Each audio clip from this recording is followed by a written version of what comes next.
আমাদেরকে প্রায়ই নতুন অভিভাবক এসে বলেন যে ভাই আমার সন্তান আমার কাছে বাসায় পড়তেই বসে না। আমার মনে হয় এটার অন্যতম রিজন, আপনি যখন সন্তানকে বাসায় পড়তে বসানোর পরে যে টপিকে সন্তানের সমস্যা হয় সেটা যখন আপনি তাকে বোঝাতে যান, গিয়ে সে যখন সেটা বুঝতে চায় না কিংবা আপনার বোঝাটা তার কাছে খুব ভালো লাগে না, তখন আপনি সেটা বিরক্ত ফিল করে রাগান্বিত অবস্থায় তাকে বোঝানোর চেষ্টা করেন, যার কারণে সন্তান এবং আপনার মধ্যে একটা দূরত্বের সৃষ্টি হয়।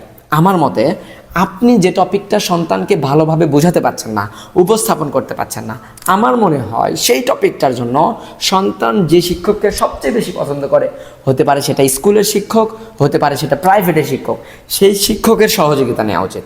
আমার মনে হয় কোনো শিক্ষকই আপনি সহযোগিতা চাইলে না করবে না। আপনার উচিত শিক্ষকের সহযোগিতা নেওয়া এবং সন্তানকে সবসময় ভালোবাসার মধ্যে রাখা। বর্তমান প্রযুক্তির প্রেক্ষাপটে সন্তানকে মোবাইল থেকে দূরে রাখা। ভালো থাকবেন, সুস্থ থাকবেন, সন্তানের খেয়াল রাখবেন।